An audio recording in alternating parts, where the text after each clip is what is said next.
Welcome to Contractors Chronicles. I'm Femi Sturgeon, sharing the raw and real journey of navigating the home services industry. No fluff, just the ups and downs of building a business from the ground up.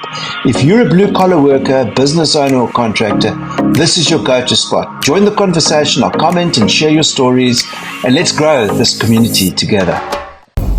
Hey entrepreneurs, aspiring entrepreneurs that are growing businesses. It's that time of the week again, talking about taking businesses to the next level. And guys, this year is by far being the most challenging year that I've had. If you go back to one of the previous podcasts that we've had, you'll see that, you know, I'm on the death of my dad, or that was a difficult part of my life, is to really accept that this man who I loved so much was so close to me, taught me everything I knew about business, about life, passed away around the 12th of January, just after his birthday, waited for me to come back from our holiday, and then left this world to another world.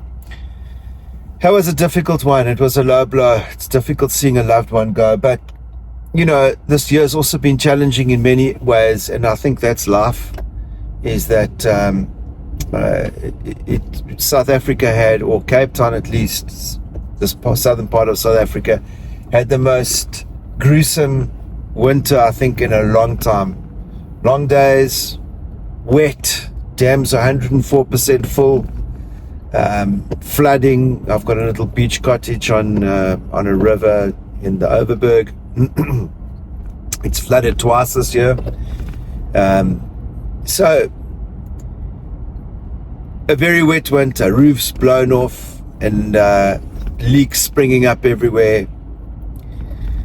So running a waterproofing business certainly seemed like we were busy, but you know, we were busy trying to get used to the new growth in our business as well. You know, we're more known in the market, so more people would contact us.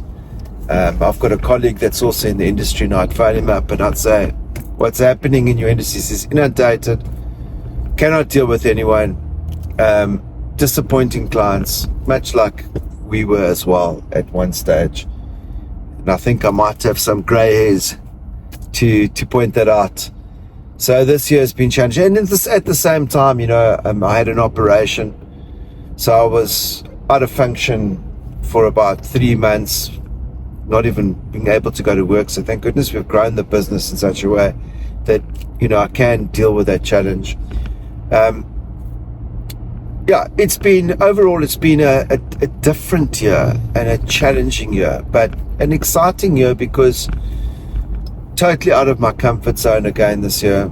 Lots of late nights thinking about the business and how to take it to the next level. And, you know, how do we deal with the fact that, you know, if you look at a seesaw, and on the top of the seesaw, if you can see the video on this YouTube channel, podcasters, you can go to the YouTube channel Contractors Chronicles to see what I'm talking about. But if the seesaw of opportunity is up here, so it's abundant, it's high, opportunity on this side, resources are usually low, and people think, well, no, opportunity is great, you should be doing exceptionally well. You need money to grow a business, you need thinking, you need people. So resources is not only cash flow, but it's also, you know, the monies that go into it, labor and cash flow too, to grow businesses. It's challenging. So that's low. And I think when the opportunity dries up, which summer comes up in our industry, then you'll see that seesaw will drop. So opportunity will be low and resources will be high. So we'll be employing a lot more people. And you know, what's happening with our resources. So that's always the challenge, is dealing with the fact that the seesaw is always doing this. And you know, when we're sitting with all these people and there's no work, what do we do?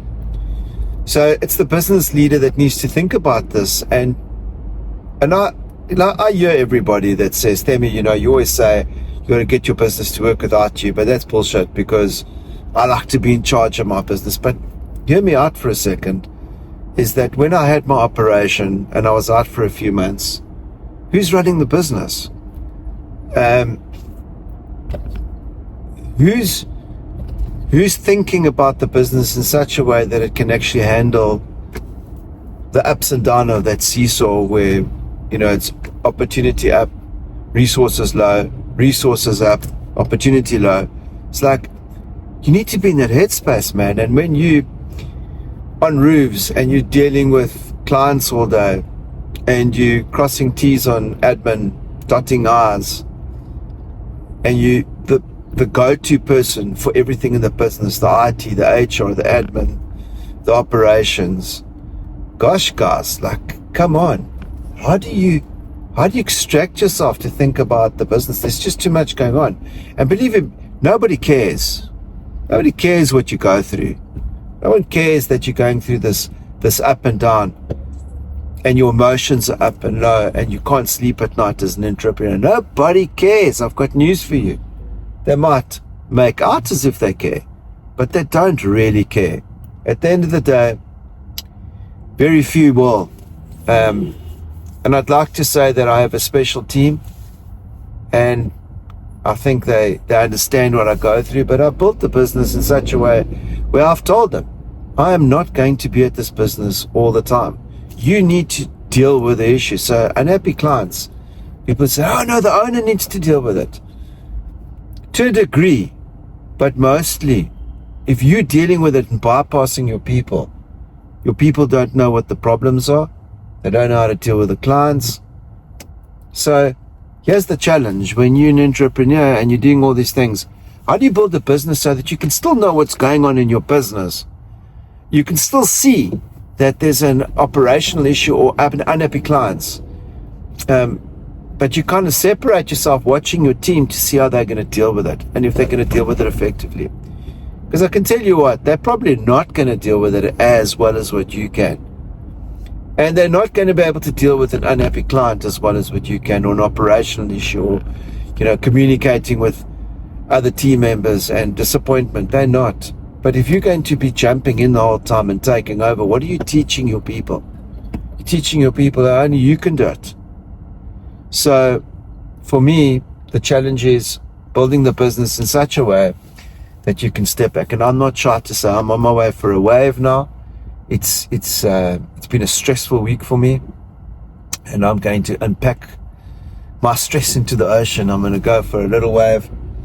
The winter swell's busy dying off. Summer's approaching. So I want to take advantage of what I can. It's my meditational space. And if my team hear this, I'm okay with that, because they know what I go through. But nobody does care. So you might as well take advantage of building your business in such a way that key people are accountable for key areas in the business, and being okay with it, because we carry a lot of guilt as entrepreneurs. We go away and we wonder how the business is going to be and what our people are thinking about us. Going, well, guys, we carry far too much stress. We're thinking about far too many things. We're juggling a huge business. We've invested huge resource. Some of us have put bonds, our house bonds, into our businesses. Why do we not deserve a break? Come on, guys. We deserve a break. And we need to build a business to work without us to a degree. And the better you get at business skill, the more you start building the business to work without you. And it's got to be working profitably without you. It's no use it just works without you and it's losing money, because that's a recipe for disaster. No one tells you that. When says, oh, you've got to build a business to work without you. Guys, I am a realist to the core. Build a business to work profitably without you. We speak about a lot of concepts in this podcast, and I applaud everybody listening to this podcast to build a business to work profitably without you. There are concepts, there's some good books. The E-Myth Revisited was my first book. I find it terribly boring now, to be honest, but it is a good book. There's lots of other good books out there that can point you in the right direction. But my message to you is, don't feel guilty. Build a business to work without you. Take your breaks.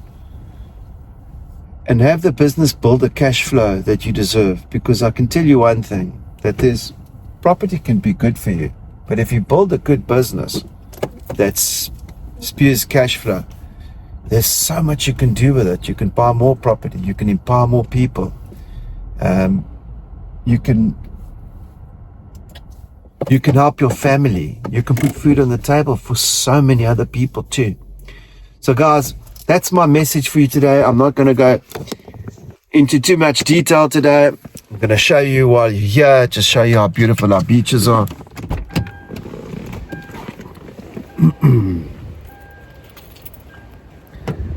How nice is that? Waves are a little bit small today. As you can see, there are already people in the water, and I'm just going to have a little bit of a paddle, go for a little bit of a motivational gig with my son. He's down. He arrived yesterday from Greece, being on the boats, and I'm just too excited to spend time with him. So guys, that's it. There's my car with the boards on the roof, and I'm just going to go and chill for an hour.